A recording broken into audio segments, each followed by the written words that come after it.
What is up, guys? Welcome back to Between the Pylons. I'm John Camacho. Thank you so much for watching. Please hit that like button, subscribe, and let me know in the comments below what you thought about the 49ers draft, because that's what we're talking about today. This is the 49ers 2020 draft review, and let's get right into it with some of my draft day guidelines. And the first guideline is, of course, what was the plan? And for the 49ers, I think the plan was to be incredibly active and to add assets maybe outside of the actual draft picks, right? So and what I mean by that is they were not shy about maybe expending some of their current players that they had on the roster to add younger and maybe cheaper options through the draft. So they made a lot of moves, and I'm going to go through most of them in this video and talk about what I thought about the drafts as a whole. The short version is they came into the draft with 7 picks, no draft picks between rounds 2 and 4. They left the draft with 5 picks, no picks between rounds 2 and 4. They also were able to land Trent Williams from the Redskins, and they did trade away Matt Breida and Marquise Goodwin, while also sending away 1 draft pick next year in the 3rd round. That was part of the Trent Williams trade. But moving on, did they draft an offensive lineman within the first 4 rounds? In my opinion, you cannot name a bad team with a good offensive lineman. No, technically they didn't, but they did add Trent Williams, so I'm gonna give it a kinda. Like, yes, they got an offensive lineman for technically a 3rd round pick next year. They'd made the move this year, so how does that work? I don't know. They traded a 3rd and a 5th round pick, so it evens out to a 4th round pick. It works out, I guess. So yeah, they kind of did, I guess. And did they get a piece of the strength of the draft, which was wide receiver, which was also kind of a need for them. Emmanuel Sanders had left, and they were kind of missing a player outside of Deebo Samuels. So yes, they did. They got one in the 1st round, and we're going to talk about that in just a second. But getting into the draft, I only talk about the players within the first 3 rounds. The 49ers only have 2 players that qualify for that, and they were both in round 1. So I'm not going to be talking a bunch about the actual players they drafted, but don't worry, they had a ton of draft day moves, and that's where I might talk about a couple of the other players they got and a lot of the moves they made. So with their first pick, they actually traded back from 13 overall to 14 overall to land Javon Kinlaw, defensive tackle out of South Carolina, and this dude is an absolute baller. I think this was a great value here for the 5th best defensive player in this class, and I know maybe that's an argument for some people. To me, it's not. To me, there was the obvious big 4 that went all top 8, and then there was a little bit of a drop off, and then it was Javon Kinlaw. To me, awesome defensive tackle out of South Carolina, has everything you want, along with an amazing story to add to it, and this works out great because they did just trade DeForest Buckner to the Colts for this actual 13th pick that they ended up getting. They moved back a little bit, but they ended up replacing him right away with Javon Kinlaw. Great move for them. Just go younger, go cheaper, and I think it worked out really well for the 49ers. And then moving on, later in the 1st round, they end up trading up to the pick number 25 and landing Brandon Ayuk, wide receiver out of Arizona State. And this is a great fit for the team. I actually did a draft profile on it, and after the draft, there was a lot of comments on the draft profile that I did, and in it, I talked about how he would be a great fit for Kyle Shanahan and the 49ers. So I kind of hit the nail on the head on that one. Small props to me. There was a lot of comments in there saying how great of a pick for the 49ers this was, and it absolutely is. Don't love the trade up. I don't know if they would have had to, but I understand.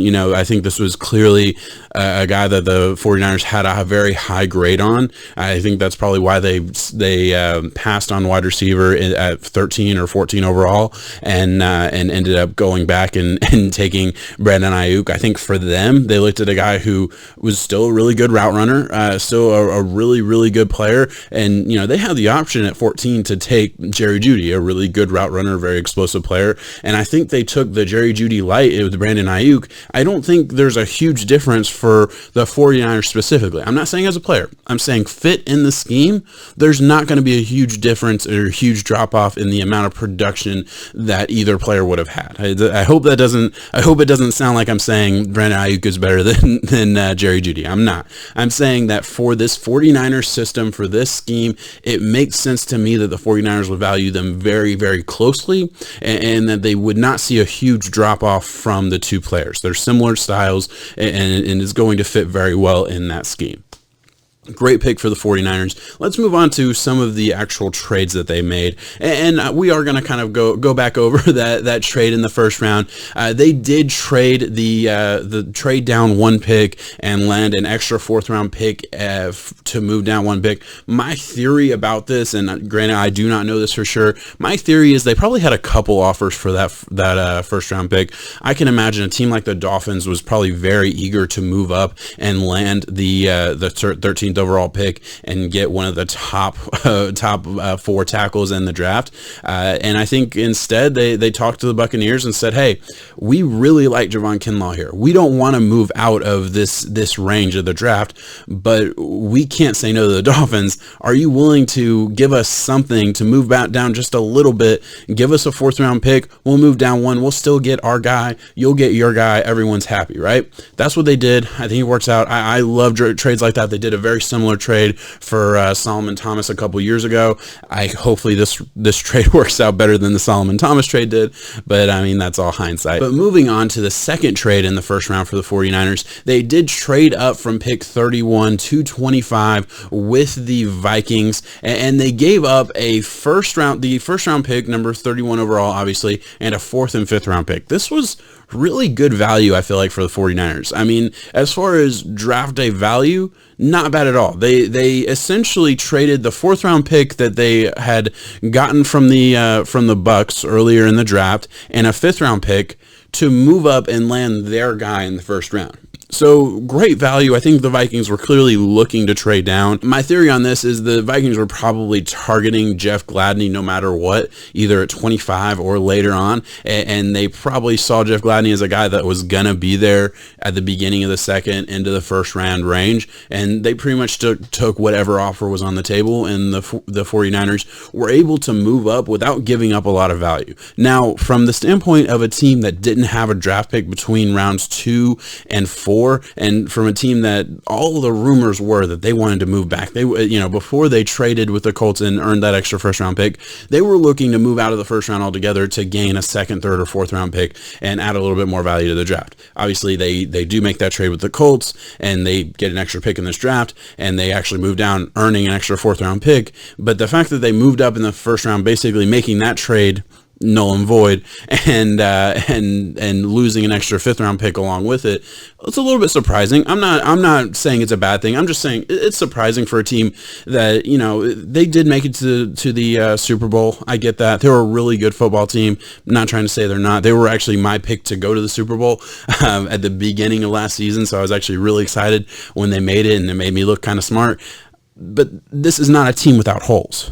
They have holes. There are issues with this football team, and I think that just taking two premier players with Brandon Ayuk and Javon Kinlaw, I don't know that was enough. Now, they end up getting another one later on with the draft and Trent Williams. The 49ers do take Trent Williams from the Redskins, and they send a fifth round pick and a third round pick next year. Insane value. Ridiculous value for a player that last year at the draft deadline, there was a team, this was reported, that there was a team willing to trade a first round pick for Trent Williams, and the Redskins said no.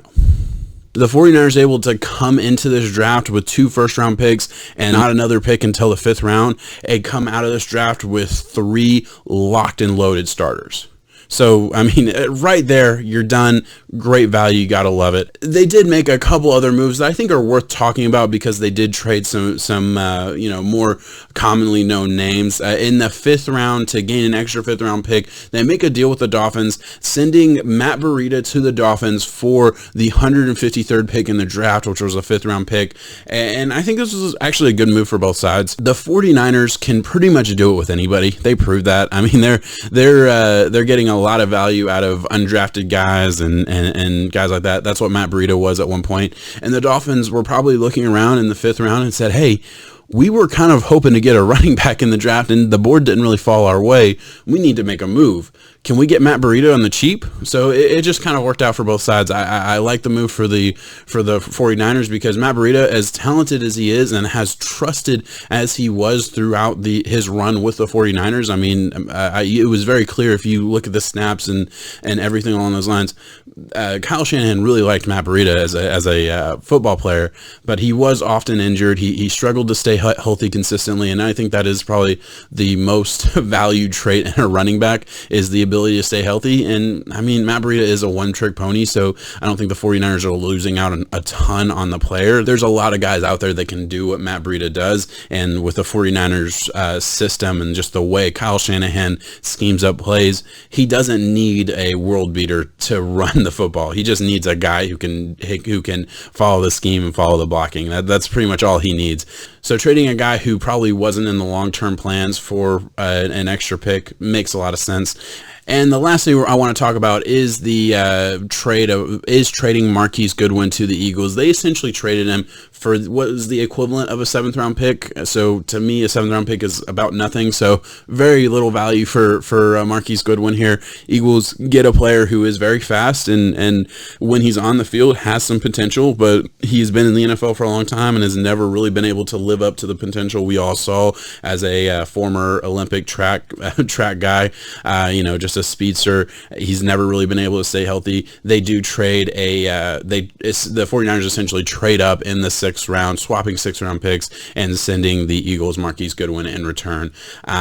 Surprising, I guess, but really not that surprising. I mean, the 49ers are essentially moving on from guys who just couldn't really stay healthy. And I mean, I don't have a problem with that when Kyle Shanahan's already had to make enough game plans without these guys. So, just making it official and moving on from them, I don't have a huge issue with that. A little bit surprising because I would say both of those guys are probably worth a little bit more than what they maybe got for him, especially Marquise Goodwin. I mean, I think he's definitely worth more than a 7th round pick in a league where speed kills, and that's his one trick.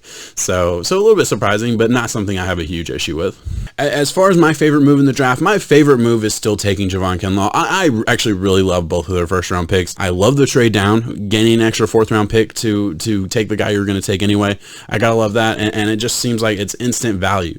You traded DeForest Buckner for this player, and you immediately replaced him with a younger version of DeForest Buckner. They're not the same player, don't get me wrong, but they play the same position, and it just makes too much sense to me as far as draft value and the economics of the NFL, move on from the more expensive option that you maybe can't afford and get a cheaper option. That's what they did. Love that. As far as my least favorite move, the lack of value for Goodwin is just concerning to me, I guess. I think they probably could have gotten more.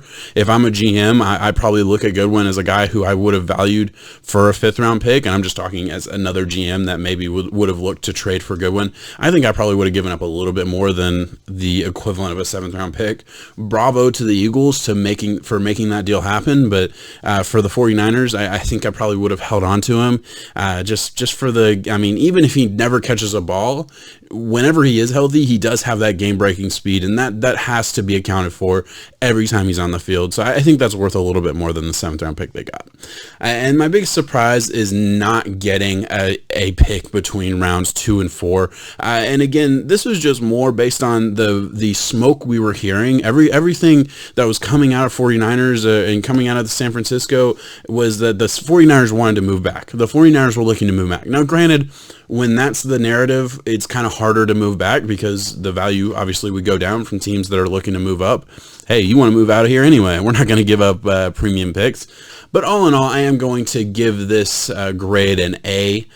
Just an A. I really like it. I like a lot of the moves they made. They made a lot of moves, and all in all, I think they got as much value as they could. I mean, to get Trent Williams for a 5th and a 3rd round pick is just exceptional. To land Javon Kinlaw and earn an extra 4th round pick, exceptional. The trade of players late, I don't love it, but I don't hate it either, especially if they're not in your long-term plans. Hey, you came into the draft with a plan. You got value for a player that that you otherwise may have cut or moved on from after this year. So works for me, especially for guys that are probably on the back end of your depth chart. Get value for them. Always love adding as much value as you can for in the draft or in the economics of the NFL in total. So no problem with that at all. Well, all right, guys, thank you so much for watching. Please like and subscribe. Follow this channel. I am at the tail end of this draft series where I did a draft review on every single team, which it was really fun. A lot more work than I think I expected when I came into the plan to do these videos, but it gave me a really deep insight on pretty much every team's situation, their draft, all of that. I feel pretty confident. So I'm going to take all that knowledge and infuse it into every single video I do throughout the off season and beyond. I have a lot of great stuff coming up though, guys. I really do. I have film review and different series that I'm planning with me and a couple other football fanatics that are just like me. So please check it out, and also in the comments let me know what you thought about the 49ers draft. Peace out, guys.